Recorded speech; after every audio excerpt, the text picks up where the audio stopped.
says that he's not fit to stand trial. With an upcoming election looming over Westminster, now is the time for clear, honest answers. I agree. And that's precisely what I'll get. Is he indecisive? Incompetent? That's the Camilla Tominey Show at 9:30 every Sunday on GB News, the People's Channel, Britain's election channel.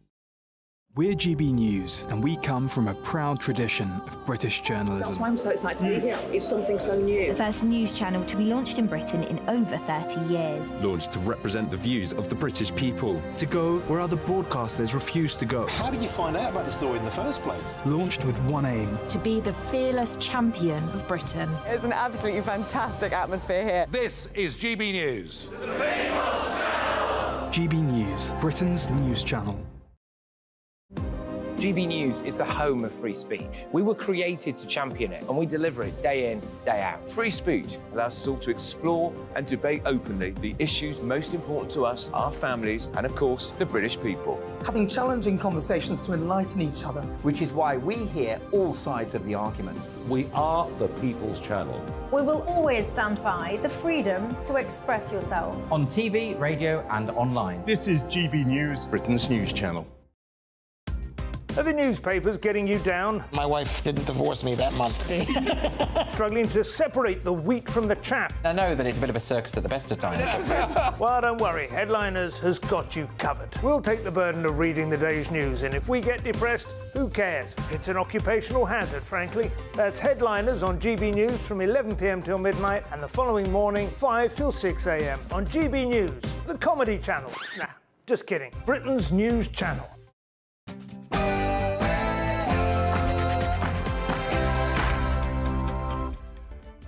Hello, good evening. It's me, Jacob Rees-Mogg, on State of the Nation. Tonight, the Energy Secretary, Claire Coutinho, has courageously warned that net zero agenda could crush British businesses if not implemented properly. But surely it's time to delay the agenda, as we must put the British economy first. Chairman of the 1922 committee, Sir Graham Brady, has said Tory members shouldn't pick leaders while the party is in government. I would remove that final vote for amendments when the party is in government. But as ever, I'll be making the case that the voice of the people is the voice of God. Sir Keir Starmer has put his flip-flops back on for the second time in a week. First, he went from defunding the police to funding the police. Now we've gone from not knowing what a woman is to knowing what a woman is. Plus, God save the King. Our sovereign is back to public duties today after his cancer diagnosis as he visits a cancer centre in London with the Queen. But which other member of the royal family is putting her dancing shoes on for a spin in the Strictly ballroom? State of the Nation starts now.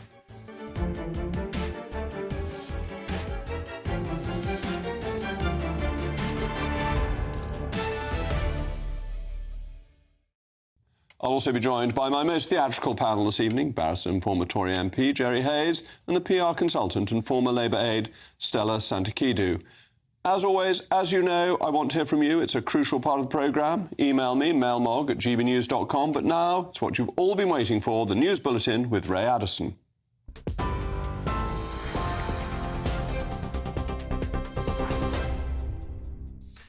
Good evening, I'm Ray Addison in the GB Newsroom. Video has emerged showing the moment police arrested a man wielding a sword in north-east London. Officers cornered him at a property, bringing the suspect to the ground with 3 separate taser discharges. He's been arrested on suspicion of murder following the death of a 14-year-old boy. The 36-year-old suspect is now in hospital. Police saying that they've been unable to interview him yet due to his condition. 4 other people were injured, including 2 police officers. Earlier, Buckingham Palace said the King's thoughts and prayers are with all those affected. Assistant Commissioner Louisa Rolfe says the suspect was not known to them. The 36-year-old man arrested at the scene is currently in hospital, having suffered injuries when his van collided with a building. He has been arrested on suspicion of murder. At this time, given his injuries, we have been unable to interview him. We know there is speculation about his background, including police contact with him. And despite urgent and extensive checks, today we have found no trace of a prior incident involving him so far. A jealous ex-partner who killed a mother in front of her 2 children has been handed a life sentence.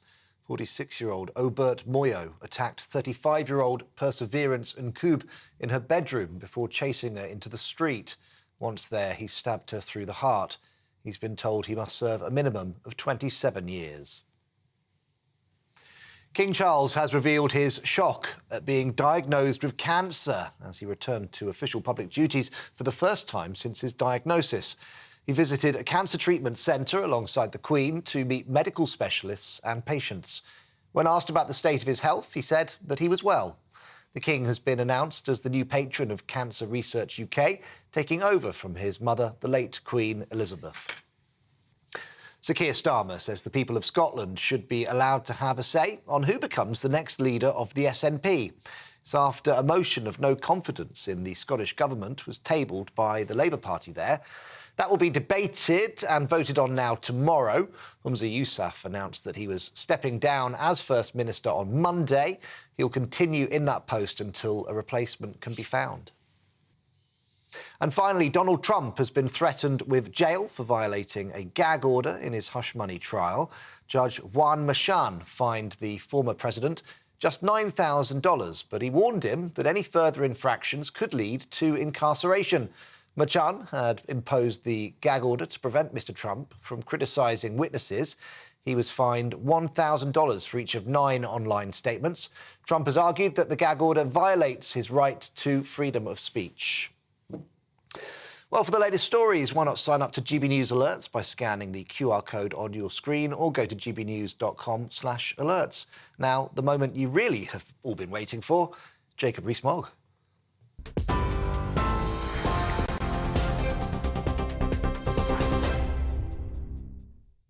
Welcome back to State of the Nation. The Energy Secretary, Claire Coutinho, has courageously challenged the extreme ideology of greenism in a landmark speech which warned that the net zero agenda and its policies could crush British businesses if not implemented properly. Speaking today at the Innovation Zero conference, she told technology entrepreneurs that climate policy is at a fork in the road, going on to say that the first path is one I do not want to take us down. It is one with an ever-increasing and narrowing set of targets where the government dictates outputs and prices, and a net zero leviathan of central planning crushes our brilliant enterprise economy. These astute concerns complement the sensible delays made by the Prime Minister to some of the net zero deadlines, such as the 2030 new petrol and diesel car ban or the boiler tax. But while the Energy Secretary declared the alternative direction of travel as one that still includes a vision of net zero, I would suggest an alternative vision for the direction away from eco-fanaticism. Imagine a world where we've made use of cheap gas resources, where our gas power stations remained on indefinitely. The moment we turn them on and off intermittently, which is not only inefficient, but also means providers charge higher prices to consumers. Imagine a world in which we wouldn't have to decarbonise our grid by 2035, which will cost you £105 billion, or 2030, in the Labour Party's case, which will cost you an additional £116 billion. In the past year, just over a third of our energy came from renewable resources. But in a world in which the grid is fully decarbonised, where on earth would the rest of our energy come from? The answer is nowhere, so we'd be needlessly facing blackouts. The world without grid decarbonisation would lead to a world in which we would provide cheap energy for British consumers. Imagine a world in which we wouldn't force consumers to buy electric cars, not least because there aren't enough charging points across the country, but also because they can't travel long enough distances or pull heavy enough loads, not to mention the fact that the cheapest new one on the market is about £20,000. British consumers would be allowed to keep more of their own money. Similarly, a world in which we didn't force people to buy heat pumps costing up to £14,000 compared to the average boiler of £2,000 would again let consumers keep more of their money. Imagine a world in which our economy was competitive and houses warm because electricity costs 17 cents per kilowatt hour as it does in the United States, rather than the 44 cents it currently costs here. Well, the point is, we don't need to imagine this world. It is well within our grasp. We can delay the net zero agenda, provide cheap energy for British consumers, let markets lead the way with British consumers free to make their own choices and unleash Britain's economic growth. This doesn't have to be a fantasy. We can make this Britain's reality. The real fantasy is net zero by 2050. As ever, let me know your thoughts, mailmog@gbnews.com. But I'm joined now by Dale Vince, founder of Ecotricity and a Labour supporter. Dale, thank you very much for joining me. I think this is a really important speech by Claire Coutinho saying that we can't move before the technology is ready and that we only make 1% of the emissions anyway, and we've done our share of the heavy lifting. Well, you know, I thought it was big on rhetoric, light on fact, actually. The idea that the technology is not here for a starter is untrue. All of the technology we need for the green transition is with us now. The idea that it will cost us more to implement it is not true. It's cheaper to go green than not. The OBR told us that a few months ago. You'll have probably read their report. It'll cost twice as much to stick with fossil fuels as it will to transition to green energy. And the idea that we have central planning and prices dictated by the government is also untrue. Well, as you know perfectly well, green energy is more expensive because currently it has to have hydrocarbon energy on standby, and that means you have the capital cost of the carbon fuels to be ready, and you have to have the extra cost of starting up and running down the power station run on gas, which is much more expensive. There's huge costs created by green energy. Well, I dispute the conclusion that because of that, green energy is more expensive than fossil fuels. So where do you attribute the cost of that then? The cost is in the grid. It's real. It's not as big as it's made out to be, but it does not make the cost of renewable energy more than the cost of fossil fuels. The cheapest forms of energy we have available to us now are from the wind and the sun. And Rees, I don't know if you're aware, but we spend £16 billion a year subsidising the fossil fuel industry. That's £500 per household. But that's nonsense. Where does that subsidy come from? Explain that subsidy. This is a report by the IMF. Last year, the UK spent £16 billion subsidising fossil fuels. There are no subsidies for fossil fuels. This is simply untrue. This is an argument made by the Green lobby with no evidence for it. I'm talking about the IMF. Is that a green lobby? Well, the IMF gets lots of things wrong. Its forecasts of the UK economy have been consistently wrong. But tell me where these subsidies are. Well, I haven't read the only ones people have ever mentioned. I read the conclusion. You read the conclusion. Well, why don't you read the full document, come back on and tell me where these subsidies are? Because no one who's come on has been able to point to these subsidies for fossil fuels. No, tax breaks are not subsidies. The two are completely different. Any business that buys capital assets is allowed to write that asset off against tax because it is a cost of doing business. You're saying companies should be taxed on their cost of doing business in a way no other business is. That's not a subsidy. I'm talking about tax relief over and above the normal write-downs that businesses can apply. They don't get beyond the 100% write-offs that ordinary businesses get. They get a 100% write-off of investment in assets. Rosebank in the North Sea, Rishi Sunak gave them £3 billion of our money to a Norwegian energy company, and the oil that it makes will never even land here. The money they get through tax is for dismantling assets that have a high cost, and that they can offset against their tax bill. But that's true of all businesses. There is no subsidy for fossil fuels in this country, which are enormously heavily taxed. If you fill up your car with petrol, you will see how heavily taxed fossil fuels are. There is the windfall tax on energy companies. It's just not true to say they are subsidised, and you know that. You're far too clever to be making these things up. You missed what I said about Rosebank. Rosebank is a new investment. It hasn't got government money to do it. It will be a commercial opportunity. That's not true. It's £3 billion of government money given to a Norwegian energy company. Do you not know this is being done on a commercial basis. Rosebank is a commercial opportunity, and the gas will generate profit and tax for the country. And you've also let's come back also to your point on the technology not being there, because that's not what Claire said. Claire said the idea that there was no better technology to be developed was false, and surely that's true. I was responding to what you said, Rees, at the start of it. When you spoke to me, you said that's what she said, the technology wasn't here yet. She said in her speech, have you read her speech? I've read news reports of it. OK, so you haven't read her speech, which you said was light on detail. So it's pretty pointless doing an interview on it if you haven't bothered to read it. Everything you said, I've read. Everything you said, I read, and I say that's light on detail. That's just rhetoric. But Actually, I was referring to her speech, which you couldn't be bothered to read. I read about it in the news, and you repeated everything that I've read about it. There's no point in not bothering to do your homework before coming on. Thank you, Dale. You should do your homework. I'm joined now by James Alexander, the Chief Executive of UK Sustainable Investment and Finance Association, who may actually have taken the trouble to read the speech and know a bit about it. It seems to me this is important because she's saying that with investment and with developments of technology, there may be a route to net zero. She's not as pessimistic about it as I am, but that this hair shirt approach is not the right one to take.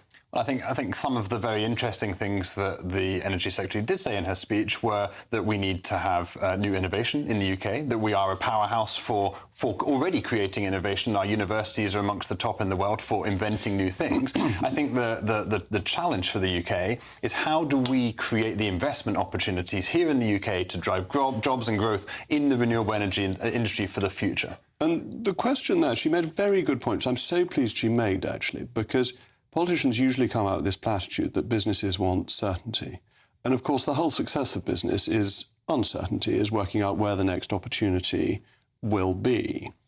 So how do we get the UK to be the best place to invest and innovate? Is this about command and control, or is it, as I would argue, about structures that encourage capital in this country, about the tax regime, indeed about the planning regime, so that people can set up operations relatively efficiently? I think you're absolutely right. We need to create the opportunity and the environment in the UK where businesses and investors want to invest. Now, our organisation, UK SIF, we bring together £19 trillion of assets across the UK, the major investors of the UK, and they are keen to invest here. They see the UK as a good investment opportunity. They are actually very keen to invest in the renewable energy and the future of sustainability. They see that as a core positive direction to go. They do want to have some policy certainty because they're investing for 10, 15, 20 years. They want to know. But also, they're very interested in figuring out and understanding what government thinks about that so that they can come on board with that agenda.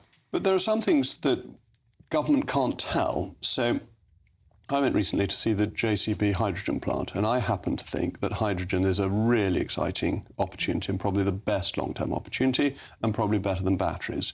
But this is a decision that ultimately will be made by the market as long as the governments don't get in the way and regulate in favour of one technology rather than another. So my concern would be government directing and then getting the direction wrong. So I'm not sure it's the job of the government to determine which technology is the right one. What it is the job of the government to do is to create an investment environment where investment can flow. Now, what we're seeing in the US is the Inflation Reduction Act is subsidising a whole load of different things. Now, we are not saying in the UK that we need subsidies, but what we are saying is that we need to make the UK a comparatively better investment opportunity than the United States with that subsidy regime. Is that things like getting rid of Solvency II so that you free up capital held by, in this case, insurance companies, so they can take on higher risk and more venture investments from the ones they were able to beforehand? Well, what we don't want to do is tell insurance companies and pension funds where to invest, but what we do want to do is make sure that the blockers that are in the system are being removed. Now, you mentioned planning earlier. We have a huge problem in the UK of how long it takes to get planning permission and the unpredictability of the outcome. Equally, I think your previous guest talked about the grid and the need to make sure that if you are going to build, say, a wind farm or a solar farm, you can actually plug it into something. These are the things that stop projects in their tracks. We've got investors, and you talked about energy storage and baseload and other things. We've got investors in our network that are really keen to invest in energy storage and other things. They've been given grid connection times in the 2030s. Now, that is what stops a project in its tracks. Now, if we can, as a country, now that means government, investors, companies working together in partnership to unblock those barriers, there is a huge wall of capital that can flow into the UK, and if we work together, we can make that happen. And what are other countries doing in terms of the grid? Because the net zero project requires an enormous increase in the amount of electricity that's being used and therefore a huge increase in capacity. We have difficulties because of planning and because of the size of the pylons that's going to be needed and the long time it takes to build nuclear power stations and so on. What are other countries doing that may be getting them ahead faster? So other countries are looking at ways to get private investment into all of these things. Now, historically, our grid has not really been funded in that way. We need to find a way, and it's very doable. There is certainly lots of private money out there to get that private capital into the grid and then into the energy projects that will plug into that grid. And so it's a win-win, because what it does is it gives stable, long-term energy prices that are not reliant on fluctuating oil and gas prices. It gives that energy security for the country that we need, because it's homegrown, home-delivered energy, and it's delivered directly to the places where it's most needed. Excellent. Well, thank you very much, James. Coming up, in a leaked recording, the chairman of the 1922 committee has said Tory members should not have the final say on who becomes Tory leader. Plus, long live the King. King Charles carried out his first public engagement since his cancer diagnosis today. I'll be joined by a palace insider to find out which member of the royal family may also be foxtrotting her way to the Strictly ballroom.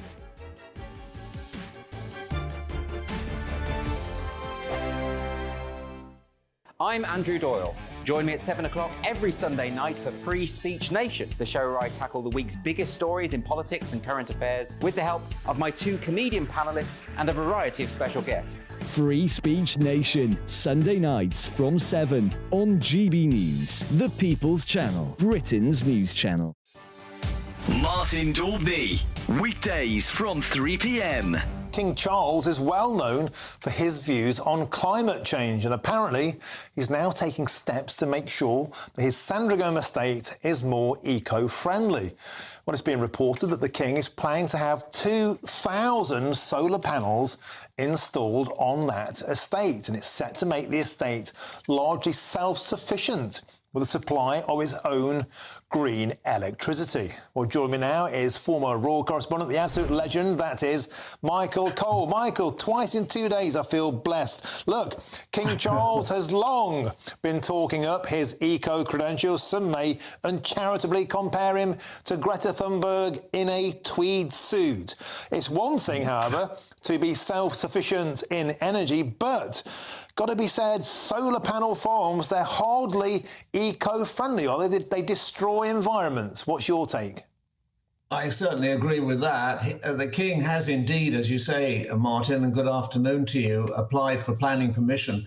Now, this is going to be a bit of a mini solar farm, 2,000 solar panels on a site of 2 hectares. And as he has the Sandringham estate, 20,000 acres, 4 acres isn't going to be very much, and it's nowhere near where he lives at Sandringham House. Now, these things, which we're seeing on the screen, are hugely controversial up here.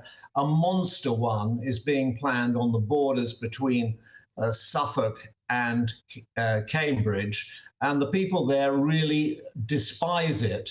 As they say quite rightly, is this grade A agricultural land being turned over to this semi-industrial use and spoiling the look of the countryside and changing it in a negative way.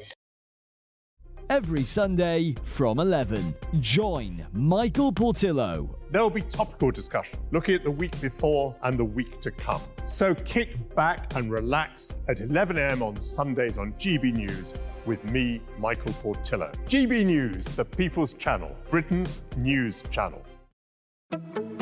Good afternoon, Britain. Good afternoon, Britain. Weekdays from midday, we bring you the most compelling stories from across the United Kingdom. And why it matters to you. From your doorstep to our inbox. That's right, we want to hear from you. Good afternoon, Britain. Only on GB News, the People's Channel, Britain's news channel.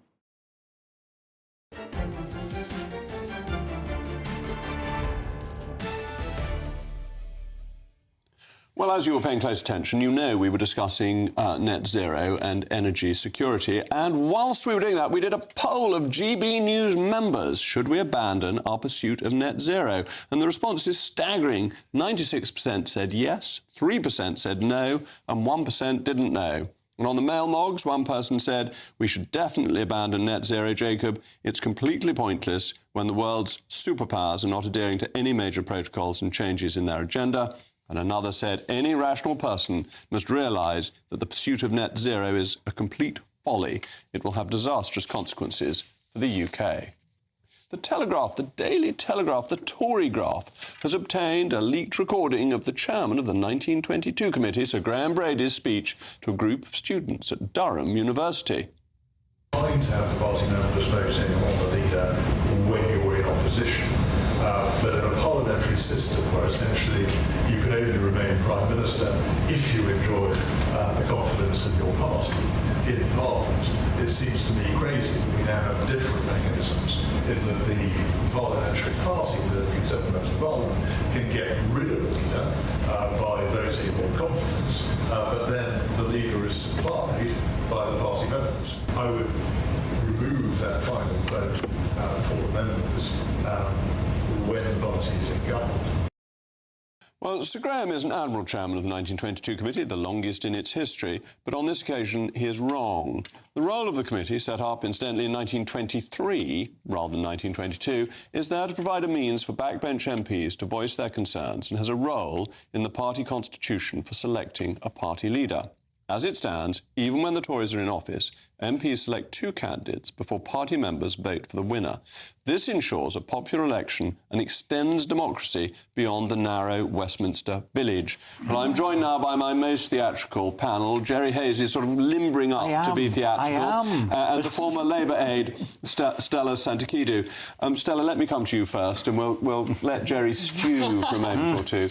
Isn't it always very hard to remove democracy? Once you've said a wider group shall have a vote, then to say, well, actually, we don't like what the wider group said, so we'll get a smaller electorate, is very difficult. I agree with you. There is a point there. But I also agree with Graham Brady, because the point is it is very hard to govern over the parliamentary party when you don't have the confidence of members of parliament. And I would also argue you would expect members of parliament to vote for the leader who they believe is the most likely to win the next general elections. They wouldn't just vote with their personal politics. They would also vote with the kind of person who they think would win. You're looking at me shocked. No, because I'm afraid to say you're being very generous. Most MPs vote on the basis of who is most likely to give them a job. Yes. Oh, yeah, that's... I'm sorry about that. That's why my eyebrows were disappearing into outer space. Jerry, let me give you a chance to have a go on this. Well, you see, if we'd had democracy in the proper way, as it's now is in all the parties, Margaret Thatcher would never have been Prime Minister. It would have been Willie Whitelaw. It's madness to give it. Madness to give it to But Alec Douglas-Hume would never have been Prime Minister. And he nearly won the election. And he nearly won the election. But I think my point is you can't change back. So system, no, of course you can't. The magic circle may have been great in... No, it wasn't. It was terrible. But... Yeah.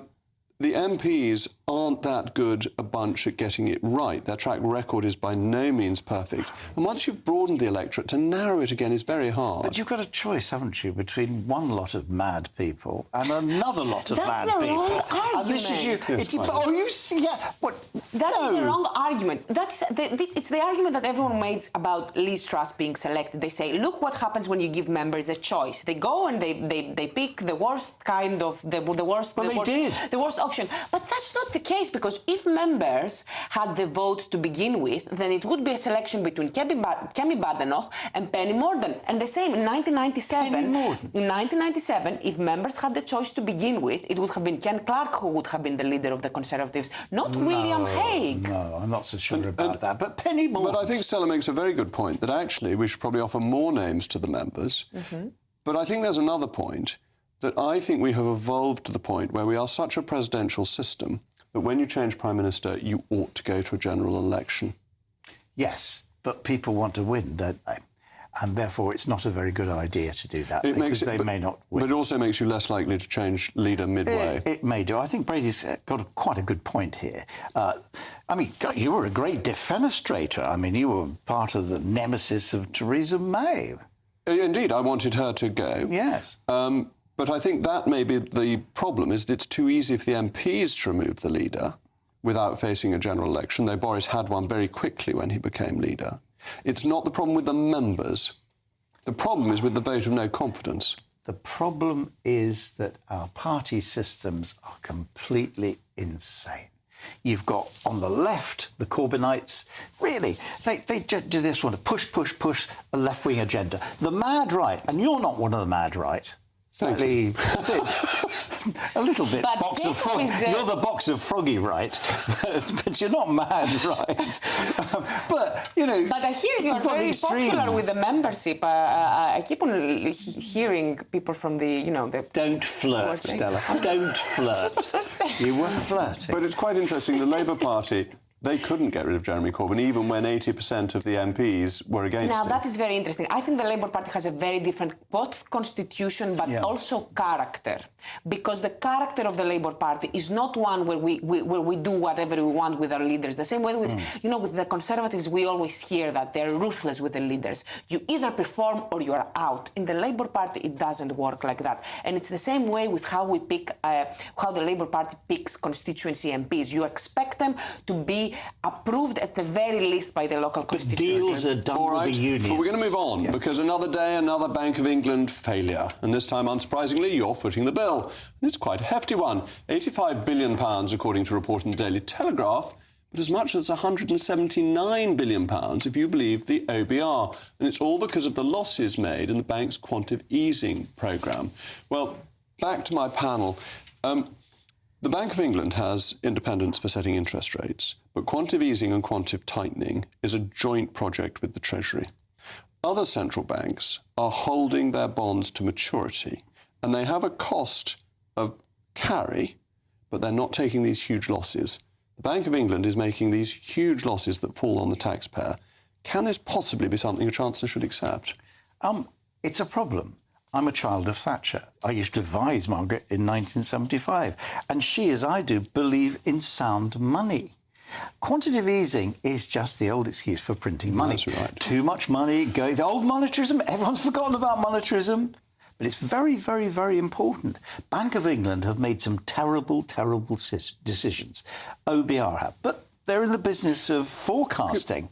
Stella, what I really want to ask you is, as a former Labour advisor, the Labour Party is going to get in, possibly, at an election. And if it did, it would then have all this money that it would say, we're going to hold the bonds to maturity, we're not going to make taxpayers pay £179 billion. Bingo, it funds all their expenditure.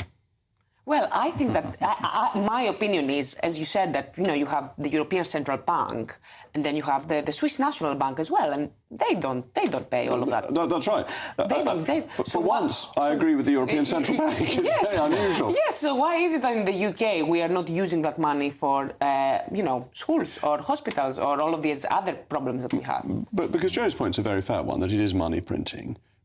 But the quantitative tightening is just the pace at which you remove it, and whether you do it over a short period or a longer period. If you did it over a longer period, the losses primarily go. And this just seems to me so much more sensible than whacking taxpayers with this enormous loss. I imagine that Rachel Reeves is not going to be as ambitious as we would like here on that panel, because the number one project when they go into government is going to be, the number one target is going to be calm the horses, make everyone trust us, don't try to rock the boat. All this depends on interest rates. The problem is interest rates have gone up. Yes.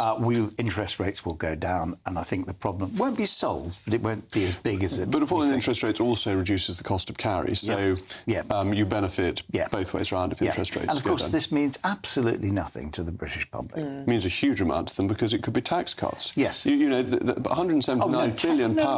You're talking about £20 billion a year. You could abolish death duties for this. You could cut VAT, all sorts of things. Always when the Tories are in trouble, we always say death duties. Death duties. Death duties. Yes, I often say death duties. But that's enough of saying death duties for this evening. Thank you to my panel. Coming up, an unabashed U-turn from the flip-flop wearing leader of the opposition has emerged on the question of defining what a woman is. Plus, King Charles was looking chipper today as he carried out his first public engagement following his cancer diagnosis. Royal expert and author Robert Hardman will share the inside details.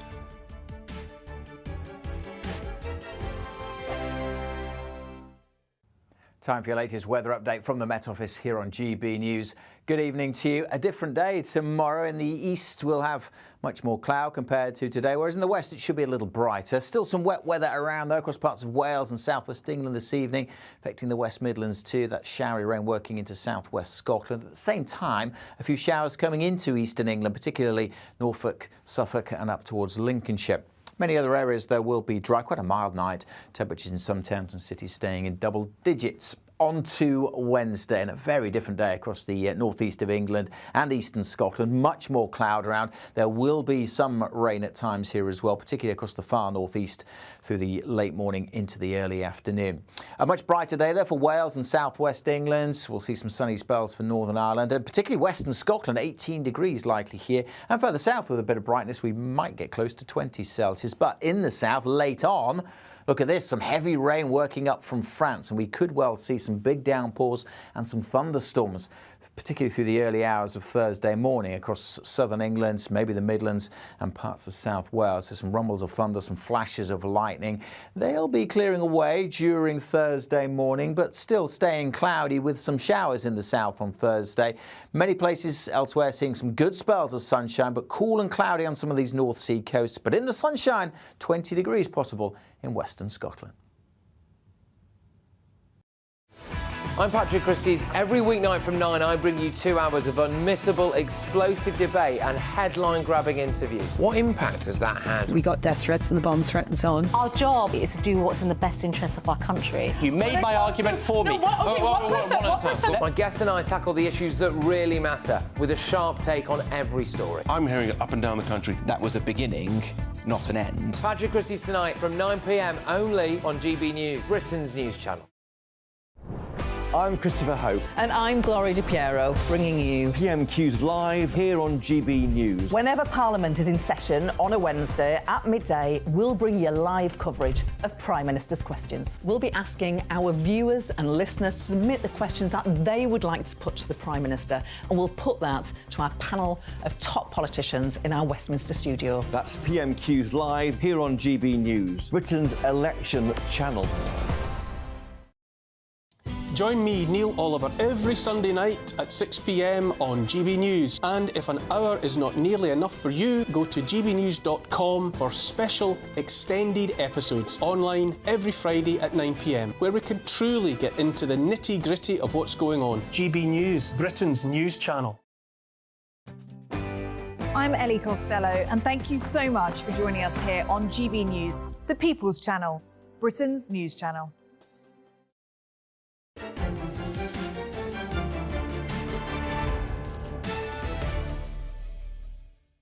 Well, we've had the Rees-Moggs on the 1922 committee, and Jackie says the 1922 committee, just more proof of puppeteers in Parliament. And Paul, I agree with Paul, the constituency associations should have their autonomy restored and not have mediocre career politicians on-message metropolitan clones parachuted in them. Well, last week, the Labour Party performed a U-turn of shameless proportions, having once knelt for the Marxist Black Lives Matter group, which is intent on defunding the police. Sir Keir Starmer now supports his Home Secretary, Shadow Home Secretary, Yvette Cooper, who announced Labour's plans to introduce 13,000 new police officers. This week, amidst the news that the NHS is set to assert biological sex as a matter of fact in its constitution, Sir Keir Starmer, the man who once struggled to have defined what a woman is... A woman can have a penis. Nick, I'm not... I don't think we can conduct this debate with, you know... Sorry, have I offended you in some way? No, it's just... I just... A woman can have a penis. I don't think that discussing this issue in this way helps anyone in the long run. Well, I'm sorry to show you such cringe-worthy television, but anyway, he has now performed another shameless U-turn. Labour leader criticised Labour MP Rosie Duffield back in 2021 for suggesting that only women can have a cervix. But as of today, he has shifted his stance and said Miss Duffield is right in what she said. Just goes to show the leader of the opposition is an appreciator of Egyptian footwear. Well, with me now is my panel, barrister and former Tory MP Jerry Hayes and the PR consultant and former Labour aide Stella Santakidou. Jerry, come on, you turn if you want to. The leader of the opposition is for turning. Yes, because he was in a ridiculous situation. I mean, I don't care if someone wants to identify as a man or a woman. I really don't. But if they want to go into a woman's safe space, like a women's lavatory or a changing room, that's just wrong. there are a lot of people who feel, not a lot of people, there are a tiny minority of people who do not feel happy in their bodies, and it's only right that after proper advice, medical and psychiatric advice, they could have the full transition. Those people are entitled to call themselves whatever they want if they've had the transition. But it's all about women and men feeling safe. Let's don't go mad over this. Stella, how did Sir Keir, who is not a stupid man, get himself into such a tangle over this? I mean, the interview with Nick Ferrari is cringeworthy.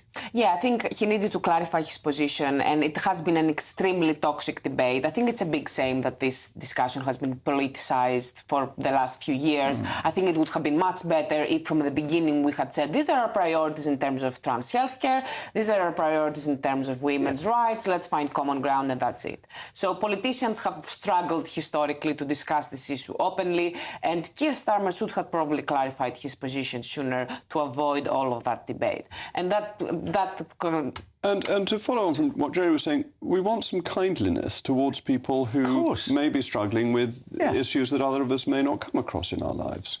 Yeah, of course, but trans people should be able to live their life as they wish, and they should be able to have access to trans healthcare that, you know, that's effective and safe for them to do so. And I hope that we will be able to see that in the next few years after the CAS review. And I think it is unfortunate. But the NHS has now said that women's wards will have only women on them, and biological women, and the definition will be a biological woman, is actually reassuring for most women in this country. I think I think it is reassuring, but I think at the same time that there should be some consideration for it should be a case-by-case scenario, because there will be circumstances where a trans woman would not be appropriate to have a trans woman next to men. So, for example, a trans woman who has undergone, you know, surgery and everything like that, I think that it would be inappropriate. Or imagine like having a young trans woman, for example, who has to... It's not appropriate. I think that they should be allowed to use the facilities that are best for them. But sorry, go on. No, I was just going to say, do you think Keir Starmer is clearing the decks, that this is all about taking the barnacles off the bait, get rid of all your difficult views as soon as possible? Yeah, but the views will still be there. But do you end up standing for anything? No. But that's what politics is all about at the moment. What did Boris Johnson stand for? I know he gave you a job and you're loyal. A good thing. Huge amount. Yes, that's another programme. Yes, I know. But the fact is, what does he stand for? He stood for Boris Johnson. We've got what does Liz Truss stand for? Yeah, Liz Truss stood for... Oh, for heaven's sake. You know she stood for the most principled ideological leader we've had in a very long time. Yes, but bonkers.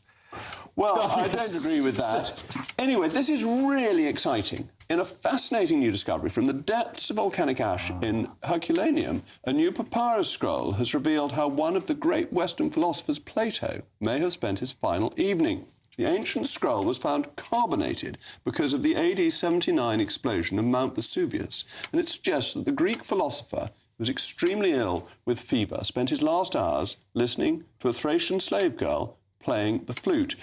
Well, Stella, this is so exciting because there may be all sorts of other amazing classical works there, but also we now know for certain that Plato is real. Exactly. We know that he's a historical figure, and we were never sure whether he existed, whether he was one person or many people, which is, of course, something that we see with a lot of other figures. But as you say, extremely exciting news. How much more are we going to find about this amazing philosopher? And we only have fragments of the ancient world that survived. So much was destroyed during the Dark Ages, and there might be this huge repository of scrolls that English technology have been able to read. Exactly. When you think about how often you see ancient Greek philosophy reflected in the modern civilization, you can only imagine how many important things we are missing out and how much there is still to learn. Yes, I think it's extremely exciting. I think it's wonderful. And, of course, the young man was British who discovered this technology as an undergraduate.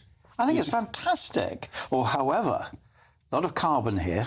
Yes. How's this going to be affected? Oh, the carbon neutral. Yes. Let's not worry about the carbon neutral, but let's be interested about what will be there. That this seems to be a great library. This is going to go over for years. Scrolls were destroyed. Papyrus doesn't last. Yes. Lots of works were destroyed because they were considered to be pagan. Yes. And this may find things that historians have been looking for, classicists for centuries. I think it's very exciting. I think this is really exciting. I'm sorry to my viewers if they think this is slightly obscure, but I think it is a really fundamentally exciting thing in terms of the knowledge that we have of our forefathers.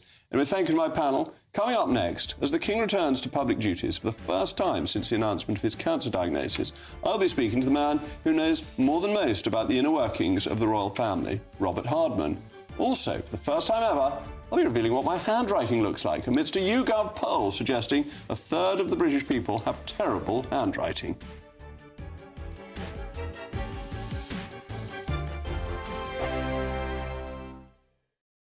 GB News is Britain's election channel. And from Thursday, the people decide. As the country heads to the polls in a rush of elections, we'll take you through the night as the first results come in. And we'll pick up at breakfast with the very best guests and analysis. And on the weekend, the results won't stop, and neither will we. We'll explore what it all means for you as we look ahead to the general election. Continuing coverage live from Thursday at midnight on GB News. Britain's newsroom, weekday mornings from 9:30.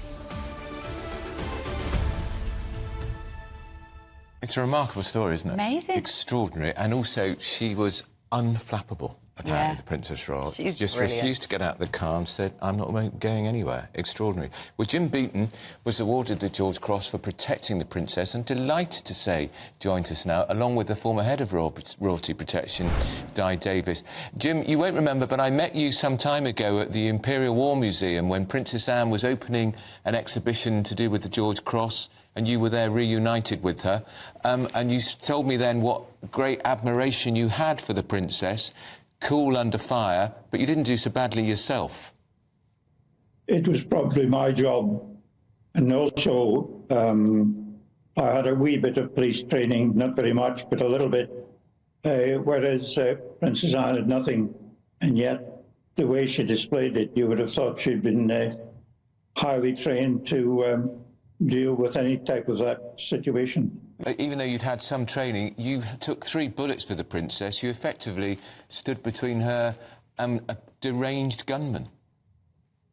Well, I was supposed to be a protection officer, really, so I just tried to fuddle about. You must remember that back in 1974, there was no communication, and we were extremely lucky that Michael Hills, who was outside Clarence House and nearby, had got one of the fast police radios, or radios on his shoulder, so he was able to send a message out.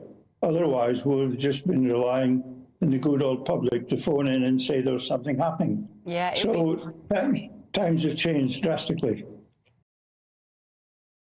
If you want your news to be straight talking, this is a nightmare for the Conservatives again. Down to earth. It's not just Nottingham where this is happening, is it? And most importantly, honest. Hard-working, middle-class taxpayers, they'll get their book thrown at them. They catch me, Martin Daubney, Monday to Friday, 3 till 6 p.m. on GB News, Britain's news channel. I'm Isabel Webster. Thanks for joining us on GB News, Britain's news channel.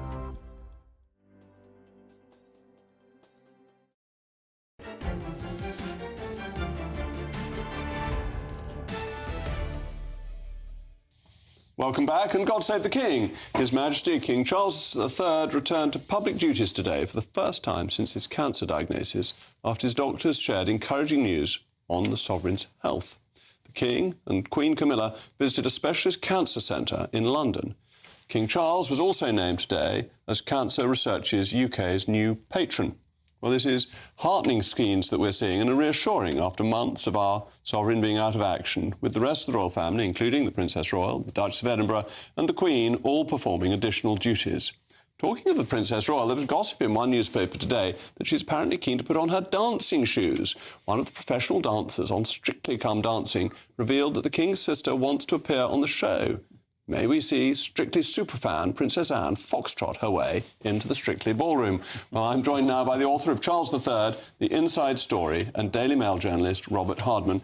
Robert, this is very encouraging news about the King, isn't it? It's very good news, Jacob. I was outside the Macmillan Cancer Centre at UCL, University College London Hospital, today, and he looked very hale and hearty as he went in. And I think he looked utterly happy and content as he came out, because I think he feels no one's pretending that, he's out of the woods. I mean, it's absolutely clear he's still undergoing treatment. But, I mean, the point he wanted to make today was that, you're not alone when you have one of these diagnoses, and also that actually going back to work can be a very great therapy for many people. So he and the direction of travel is such that, I mean, here he was. This is the first time he's in an enclosed space. He's in indoors environment. It's crowded. He's shaking hands. He's shaking a lot of hands.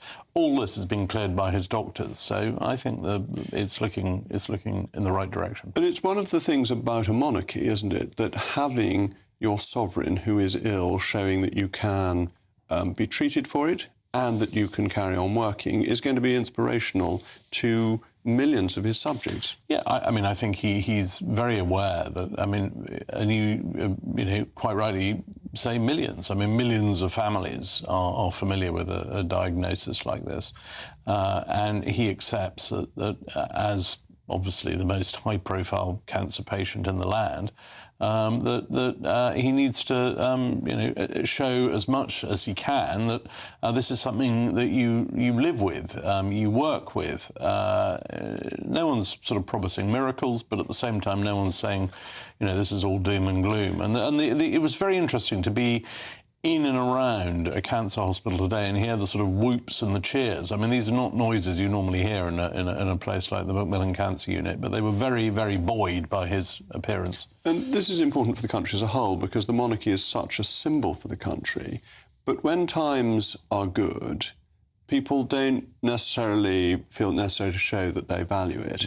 After the death of the Queen and with the King being unwell, you've really seen that fundamental, solid base of support for our constitutional system shine through. Yes. And affection for the King. Yeah, deep affection. In fact, I talked to one of his entourage who travelled there with him today, and they said it was very touching, actually, that the convoy was moving very slowly through the London traffic, because London traffic moves very slowly, and he's not one of those VIPs who tells the outriders to put their foot on the gas. So he's going along at a pretty slow speed, and I was told that, the number of people who just sort of stopped and went, oh my gosh, it's the King, how nice to see him, waving at him. But I mean, yes, to your deeper point, I mean, yes, we depend on we depend on the monarchy to provide sort of continuity and stability, particularly in febrile political times. So it is important. The house at the other end of the mall, if you like, from Downing Street, is in solid shape. And I think in the days and weeks to come, we are going to see him. We're not going to see him doing everything he would be doing at this time of year. But I mean, I think the key events coming up quite soon is the 80th anniversary of D-Day. Very important anniversary, the last great anniversary, where there'll be significant numbers of veterans. 3 big Allied nations there in 1944. He's head of state of 2 of them. He will want to be there. I don't know how it'll be done. I'm quite sure he'll be there.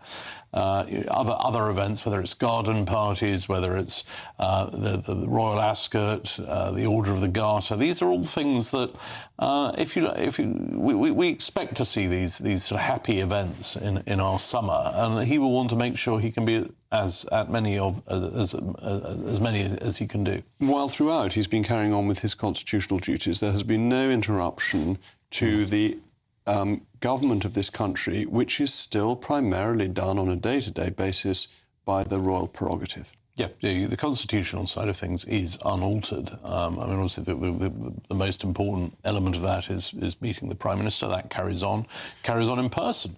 The red boxes come and go. Legislation comes for royal assent.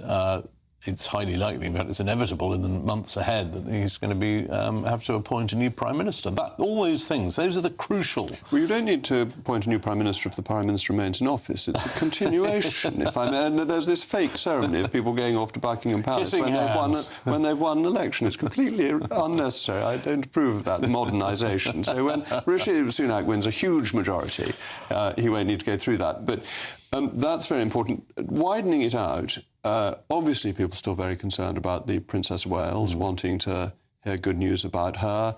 No particular news that you've heard from your sources? No, I mean, since her very powerful video message just before the school holidays, and I think everybody will remember seeing her deliver that message, where she put to bed some of this outrageous online nonsense that had been flying around the world, around cyberspace. And it was said at the time, right, that's it. She's now going to. She wants time, space, and privacy, and that continues. But nothing has changed from her statement then, when she said, I'm getting better, I'm getting stronger. So I mean, we can but hope. And the recognition that the royal family can't actually have a private life. They have to be public. They have to tell people how they are and what's going on. They do up to a point. I mean, we haven't yet been told, for example, the precise nature of the King's illness, nor indeed the Princess's.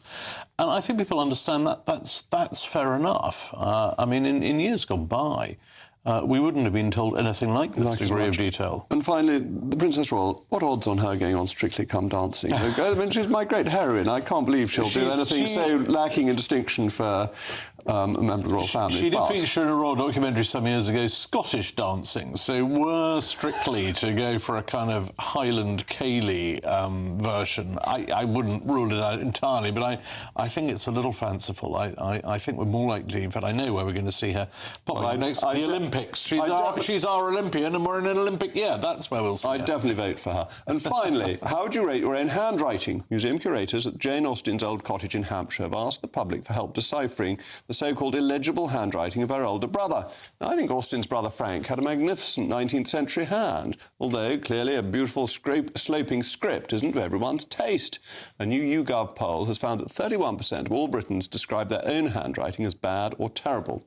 But perhaps I'm not one to talk about this. My producers have described attempting to code my scrawl as like trying to read Cantonese.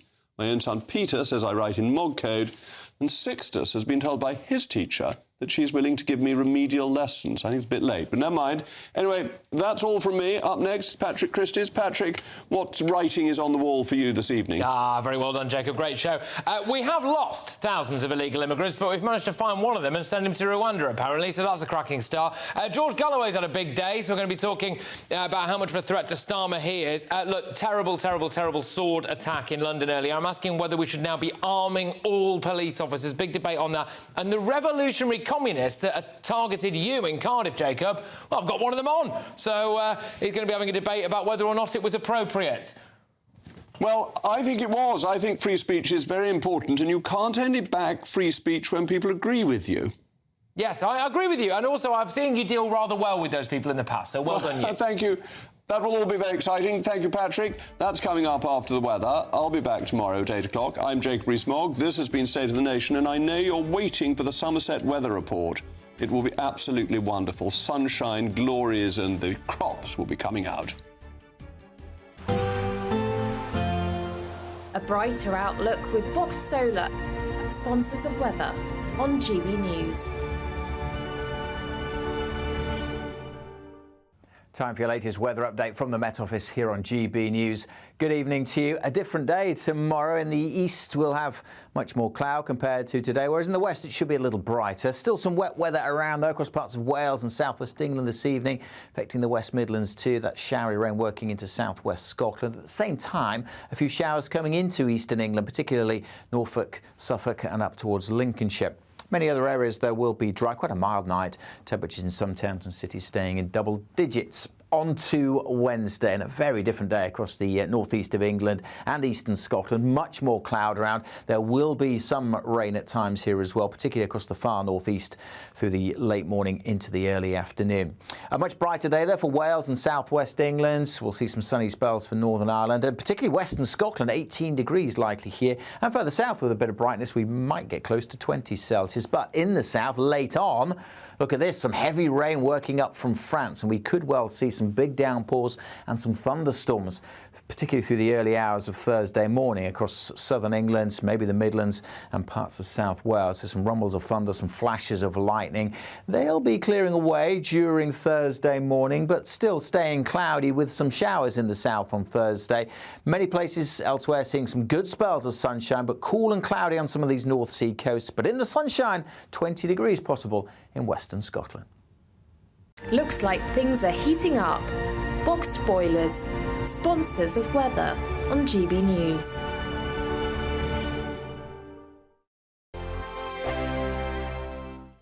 We've blown own the budget by giving you the chance to win a totally terrific £20,000 in tax-free cash to make your summer spectacular.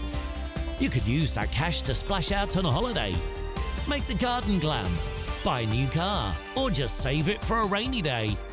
Whatever you'd spend £20,000 on, make sure you don't miss the chance to make it yours. For a chance to win £20,000 in tax-free cash, text WIN to 632